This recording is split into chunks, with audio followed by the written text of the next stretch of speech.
Is that all you have to say? The deep, resonant voice made me flinch. I felt humiliated by my mother-in-law, unprotected by my husband, and even neglected by my daughter during this New Year's celebration. Just when I thought things couldn't get any worse, I felt like crying. My name is Tracy. I dropped out after middle school, started working right away, and got married in a shotgun wedding at 19. My parents are what you'd call gig workers. Unstable jobs mean unstable incomes. That's why I started working so young. I wanted to be independent and have my own cell phone. My husband Linus is 4 years older than me. We met at my workplace. I was captivated by his flashy appearance and wealth. We started dating and ended up in a shotgun marriage. I was 19, he was 23. The legal age in my state was 21, so both families were quite shaken, especially his grandfather, who was furious. He even hit my husband for getting involved with a minor. His grandfather is a strict, intimidating figure that everyone in the family fears. Because of his anger, our wedding was grand, and his family covered all the expenses. I was treated like a princess, treated with great care. That was the peak of my mother-in-law's kindness. 10 years into our marriage, she despises me. Her family runs their own business, founded by my grandfather-in-law, who's still the active CEO. He's a strong leader who's grown the company despite challenges. My mother-in-law manages the office as an executive. My husband works elsewhere now, but plans to take over the family business eventually. They have 70 employees and are apparently doing well. The life of such is wealthy. Their lifestyle is far more affluent than anything I've ever known. Every day, meals, clothing, New Year's celebrations, family gatherings, choosing a kindergarten for our daughter. Every time something comes up, the gap between me and my in-laws becomes painfully clear. I live a very ordinary life, but to my mother-in-law, I must seem poor. She's always frowning when she looks at me. At first, it was subtle digs, but now she openly dislikes me, calling me low class. I've been demoted from princess to servant. My husband initially tried to mediate between us, for the first few years at least. At some point, he started siding with his mother, because she gives him an allowance. She's essentially bought his loyalty. I give him a proper allowance from our household budget, $400 a month. I don't think it's a small amount. But he's chosen to side with her. I wonder how much she's giving him. Another depressing year-end is upon us. Since they run their own business, this is a busy time with client visits and year-end adjustments for employees. I've traditionally taken on the household chores for my in-laws during this period. I juggle this with my own work and household tasks. Tracy, make sure the laundry is done. Don't mess up the fabric softener for the towels. And the car needs washing. Don't skimp on the finish. For dinner, make beef stew. Beef, not chicken or pork. Your taste is inferior to ours. Don't leave water spots in the sink. Also, double check the names on the greeting card. Alright, got it. I might as well be a housekeeper. If I were getting paid, I'd be more motivated. But there's not even a word of thanks. It's disheartening. Yet my mother-in-law, who claims she's too busy with work to handle household chores, somehow finds the time to critique my housekeeping. If I cut corners, she complains. It's a hassle. Ugh, car washing, huh? I guess just sticking it in a car wash won't cut it. It has to be spotless inside and out to pass her inspection. Washing a car in the cold at the end of the year is the last thing I want to do. It's depressing. My daughter's school is on winter break. Christmas is over, and the last day of the year has finally arrived. The exhausting end-of-year servitude is finally over. This is the end of my work at my in-laws' house. My duties at my in-laws' are done until next year's holiday season. Or so I'd like to say. But New Year's brings its own set of tasks. Various people come to my in-laws for New Year's greetings. Relatives, business associates, friends of my husband's grandfather. My mother-in-law is busy entertaining them. As a result, she dumps even more chores on me. Cooking, dishwashing, shopping, cleaning, answering the phone.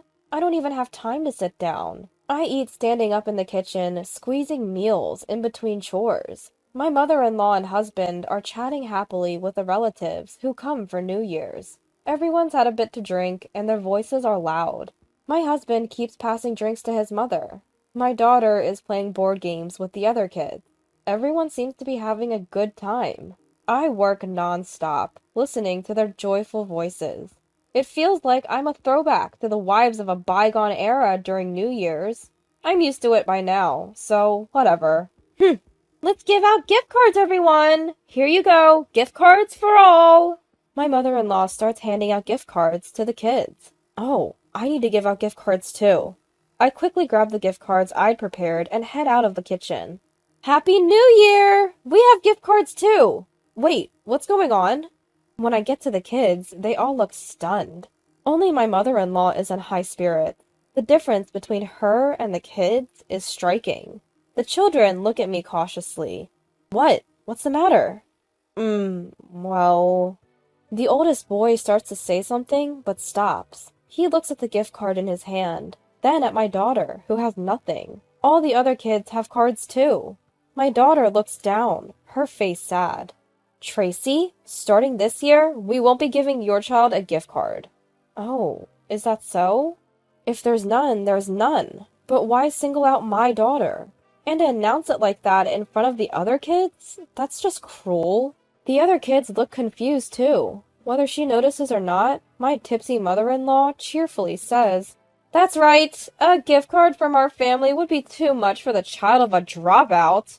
What?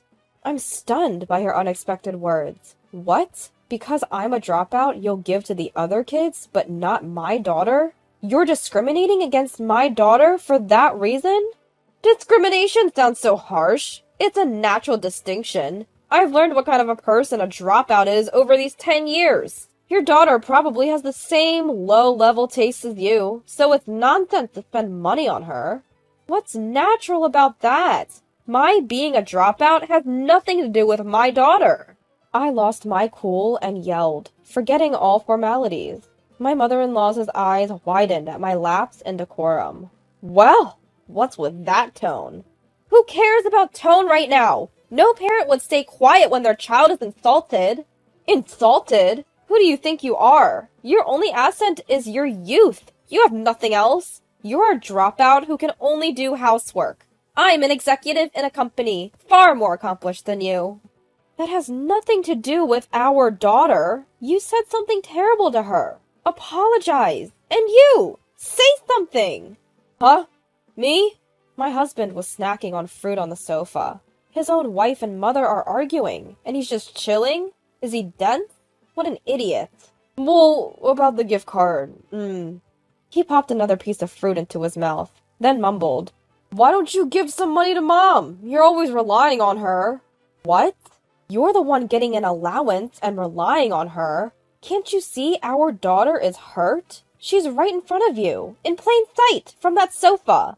The issue here isn't about the gift card, it's about how mother-in-law is hurting our daughter. My son has a point. You should show respect to your in-laws, even if they're just that by marriage. Would you like to take the small amount gift card you're holding? My mother-in-law laughed haughtily. My husband was only interested in his fruit. This is the worst. What's with this mother-son duo? I've always been treated poorly, but this is a new low. Is it because they've been drinking? That's no excuse. You're despicable! I yelled at my husband. He frowned. Just then, "Is that all you have to say?" A deep, resonant voice made me flinch. It was grandfather-in-law, who had been silent until now. He was sitting deeply in the sofa, eyes closed, yet he exuded an overwhelming presence. I thought I had already hit rock bottom this New Year's, being ridiculed by my mother-in-law, unsupported by my husband, and neglected by my daughter. Could something else happen? I felt like crying, but I couldn't back down. No, there's more! Yes, I'm a dropout. Yes, I don't have an education, but I work hard. Saying I can only do housework because I'm a dropout is a prejudice, and it has nothing to do with my daughter. When I talked back to grandfather-in-law, my husband looked shocked. Like, are you insane for talking back to scary grandfather-in-law? My mother-in-law was smirking. She must be imagining me getting put in my place by grandfather-in-law. All right, I understand, Tracy. I get your point. Grandfather-in-law slowly stood up and clenched his fist. I braced myself, closed my eyes, and looked down. Ouch! The one who screamed was my husband. Grandfather-in-law had swung his fist down onto my husband's head. My husband was disoriented by the sudden pain. I was stunned. So was my mother-in-law. Grandfather-in-law looked furious. You big idiot! What are you doing sitting on the sofa? Huh? While your wife and daughter are being insulted, you do nothing? Explain yourself. Well, it's true that Tracy is a dropout. If you're going to say that, then I'm a dropout too. I know, but you know I'm a dropout, yet you still belittle people for it? Grandfather-in-law's voice, filled with anger, made my husband's eyes widen. He might have known about grandfather-in-law's educational background, but clearly didn't think it was important. Grandfather-in-law then turned to my mother-in-law. I dropped out of middle school and went straight to work. I saved money and started a company. If what you say is true, then I'm also a useless person who can only do housework. Don't think you can insult me and get away with it. Grandfather-in-law is a man who returns favors and holds grudges. He built his company with that indomitable spirit, and now he's angry, feeling insulted. My mother-in-law started to stammer her defense. No, it's different. I didn't mean to insult you, Dad. I was just saying that Tracy is a dropout. As she said dropout again, grandfather-in-law's face grew even more menacing. Don't think I'll let you forget the struggles I've been through. Do you know how hard it was to be looked down upon by competitors and clients just because I'm a dropout? Yes, I know, but... My mother-in-law was taken aback.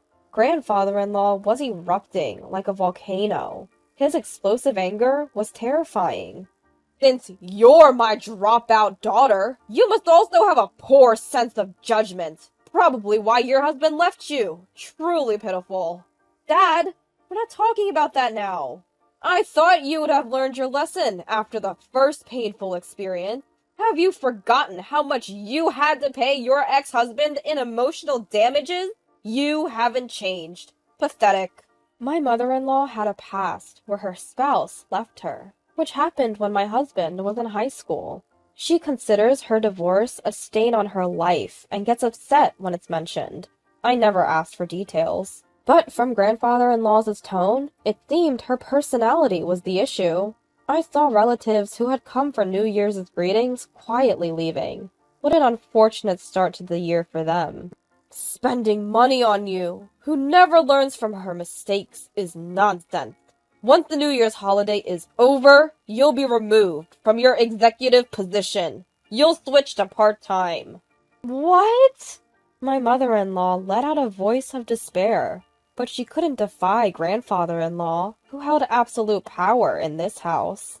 Linus, you're always relying on Mom, right? Yeah? Then you should be the one giving her money. You're the one most taken care of. What? You said it yourself earlier. Was that a lie?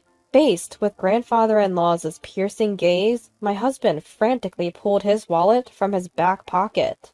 A high-end, beautiful wallet, bought with the allowance from his mother. In his haste, the wallet dove into a glass of liquor on the side table, getting soaked. My wallet was soaked. He pulled out damp bills and handed them to my mother-in-law, who pinched the wet money between her fingers. Mother-in-law picked up the liquor-soaked bill with his fingers. Now, you're next. Grandfather-in-law's eyes locked onto my mother-in-law. He looked like a lion eyeing its prey. You're also taken care of by me. You have something to give, don't you? Yes. My mother-in-law ran to her bag and pulled out her wallet. In her haste, the wallet slipped from her hands and fell to the floor. Here's a rerun of my husband's behavior. I took the money he gave me. and handed it over to grandfather-in-law. "Thank you for always being so kind to us." Mother-in-law snatched the money and grandfather-in-law handed it to my daughter. Frozen by the adult confrontation, my daughter looked up at grandfather-in-law with fear. Grandfather-in-law spoke in a low, authoritative voice. "This is a gift card from me to you. Use it for something that benefits you." My daughter was astonished by the wad of bills, an amount she had never held before. "Tracy?" "Yes." I straightened my back as I responded. "It's my turn now. I'm scared of what he might say. Honestly, I'd rather be nagged by mother-in-law." As I waited nervously, grandfather-in-law softened his voice a bit. "Tracy, would it be all right if your daughter and grandchild go back to your family home? If it's okay with them, take some food and celebrate the new year there. I have to talk with these two fools." "I think that would be fine. Even if my family says no, we're going. It's okay." What grandfather-in-law pointed to was a special New Year's meal. His house, always busy with New Year's visitors, had ordered several such meals. It was the most luxurious one. I braced for mother-in-law's objection, but she seemed preoccupied with what grandfather-in-law would say next. She didn't react at all. I quickly wrapped up the food and cleared the table. My daughter helped me. Then grandfather-in-law said, "Let your daughter and grandchild do it. Go quickly." As soon as grandfather-in-law said that, mother-in-law and my husband hurriedly stood up and started gathering the dishes. My daughter and I exchanged the glances and left. My parents were surprised by the sudden visit, but welcomed us warmly. The New Year's celebration at my family home was simple, with no decorations. The meal was also simple, and of course, there was no alcohol. Then came the lavish meal we brought. My parents were delighted and called my in-laws to thank them. Mother-in-law's voice on the phone sounded weak and deflated. My daughter and I stayed for 2 nights and returned home. For the first time since getting married, we had a relaxed New Year's celebration and felt happy. When we got home, a lot had happened. First, my husband and mother-in-law had been severely scolded by grandfather-in-law and had become meek. They stopped complaining and making snide remarks. My husband also stopped siding with mother-in-law. Furthermore, my husband had lost his path to eventually taking over as president from grandfather-in-law. Grandfather-in-law had nominated a successor from among the employees. The person chosen had contributed to the company for many years and was trustworthy. He was well-versed in the business and had the employees' trust. Honestly, I think the company is safer in his hands than in my husband's. As promised, mother-in-law was removed from her executive position and fired before the New Year's break ended. She was rehired as a part-time employee at grandfather-in-law's company. The administrative tasks mother-in-law had been handling were delegated to someone else. That person turned out to be more efficient and accurate than mother-in-law.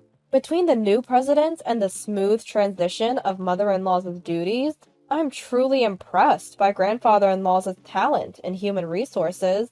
He's a strong leader, no doubt about it. Mother-in-law's income took a nosedive after she lost her executive position. As a result, my husband no longer receives an allowance from her. The employees who used to flatter mother-in-law for being the boss's daughter have also changed their tune. They're keeping their distance, not wanting to incur the boss's wrath. Mother-in-law has lost the platform where she used to strut around. Now she's working quietly, humbled. My daughter has become more critical of my husband. He didn't defend her when mother-in-law said terrible things, and that's the reason. It's his own fault. After being told by mother-in-law that all I could do was housework, I made up my mind. I started attending a correspondence high school. I used to do housework while my daughter did her homework. But since that incident, my husband has been more proactive about doing chores, freeing up some time for me. I've been using that time to study. My daughter smiles when she sees me studying. She started helping with the housework voluntarily and shares more about her school life. I realized something during this New Year's confrontation with mother-in-law. I had given up on myself, thinking I was just a dropout. Well, it's time to shake off that mindset.